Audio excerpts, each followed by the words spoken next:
Hello everyone and welcome to this episode of Prosper Football Insights, where we profile the coaches and the managers of the teams fighting for silverware in the Premiership this year. We are sorry at the outset if we miss somebody. It's not intentional, it's totally unintentional, and we're trying to cover as much as we can in this short span of time. And the profiling is in no particular order, okay, first, second, third or whatever, it's just a general profile. What we'd like you to do is watch the video and send us your comments, what you feel and how you would rank these coaches in the comment section of our YouTube channel. We start with the Premier League champions, Liverpool and Jurgen Klopp. Jurgen Klopp is a very experienced coach from Stuttgart in Germany. Liverpool brought him to the club to change their fortunes in 2015. And when he joined, he said that it would take him around 5 years for Liverpool to win something. Well, it took him 4.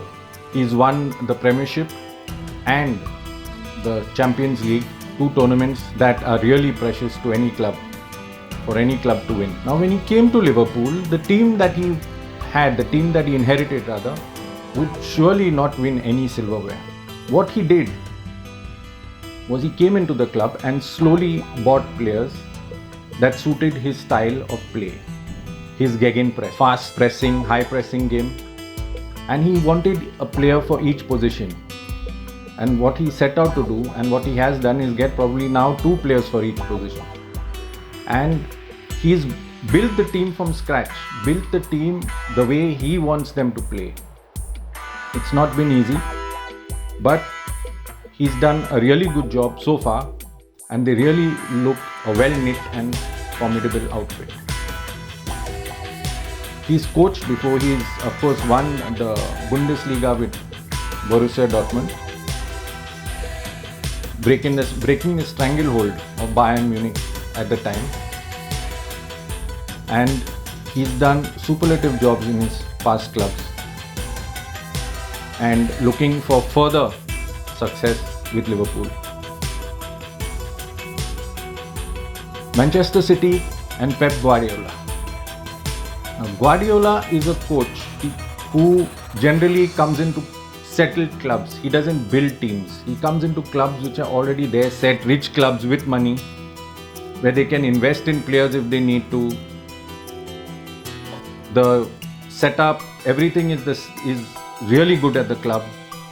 The clubs are either top or second or third in the league, very rarely third, but first and second in the league, and he goes only to these top clubs. He's done it at Barcelona, he's done it at Bayern Munich and at Manchester City. All clubs financially well off, and of course Manchester City has the oil money, so buying players is not an issue whatsoever. Pep has won 30 titles as a manager. He has his own style of coaching,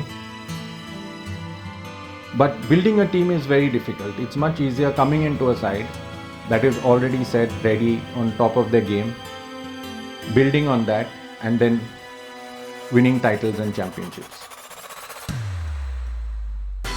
Mikel Arteta and Arsenal. What a turnaround it has been for Arsenal with Arteta. He learned his trade, or rather brushed up on his trade at Manchester City. Came to Arsenal when they were down and out. People were talking of wholesale selling of players at the club, talking of Arsenal being relegated. But he came to the club, embraced the situation, got the best out of his players, and managed to win the FA Cup and this season's Community Shield, beating Liverpool with the same team, almost the same team rather, that was down and out. They were really in the dumps, but he's a really astute manager and he's done a brilliant job so far with Arsenal, and they'll certainly be fighting on all fronts for silverware this year. Carlo Ancelotti and Everton. Carlo Ancelotti is a supremely experienced coach who has won the Champions League with AC Milan and Real Madrid, and he has coached top clubs all over Europe, from PSG, Napoli, Real Madrid, a host of European clubs, and he comes with loads of experience, and he is here at Everton to get them into Europe, to get them winning trophies, to get them winning silverware. This year he's done an amazing job with the team, getting in a host of good players and gradually building the team to succeed. Of course, he's had really good days at clubs in Europe where he's coached, and he's bringing all that experience now to Everton. Jose Mourinho, he's won in Portugal, he's won titles in Spain, he's won title in Italy, he's won in England, he's won 3 titles with Chelsea. 3, respect, remember that. But has he lost it?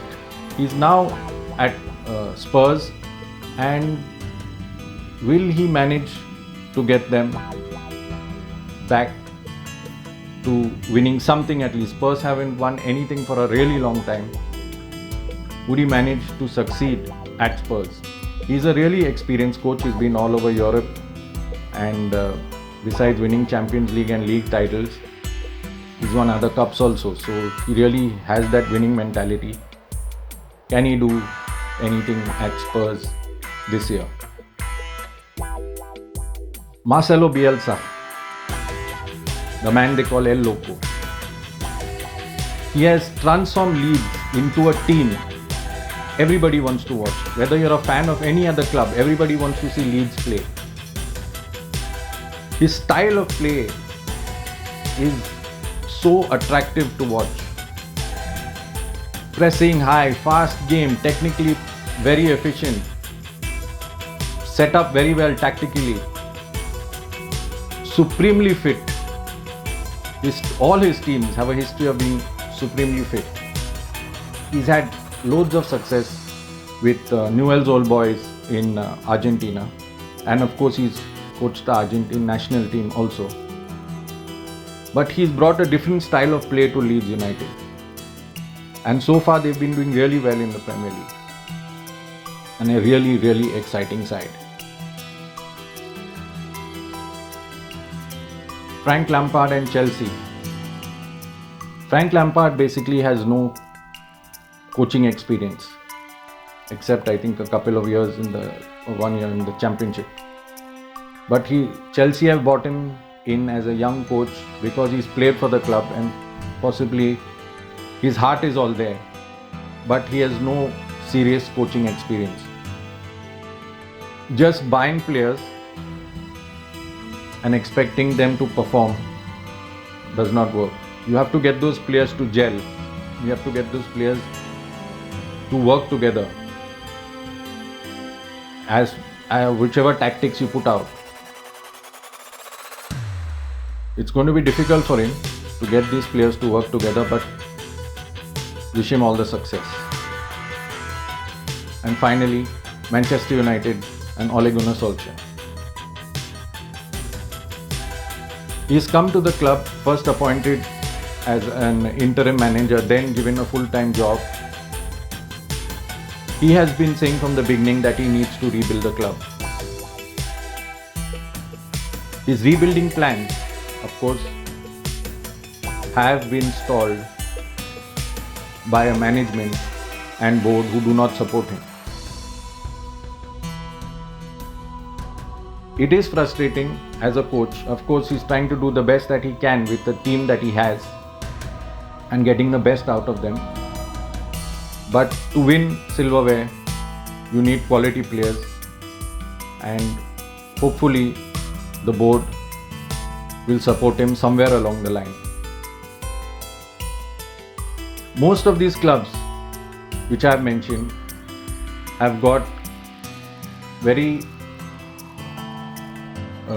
sort of organized structures in place, where they have directors of football, where they've got scouts, where they've got management who backs the coach and the manager. Except, as I said so far, for Oli, he needs a backing to match the players that have been bought by other clubs and to compete in the different competitions and silverware that are up for grabs this year. So please give us your thoughts on these coaches that we mentioned, and please rank them as you seem fit, and please let us know exactly what you think about how they will perform and to what level of success will they see in the Premier League and in Europe this year. Thanks for watching.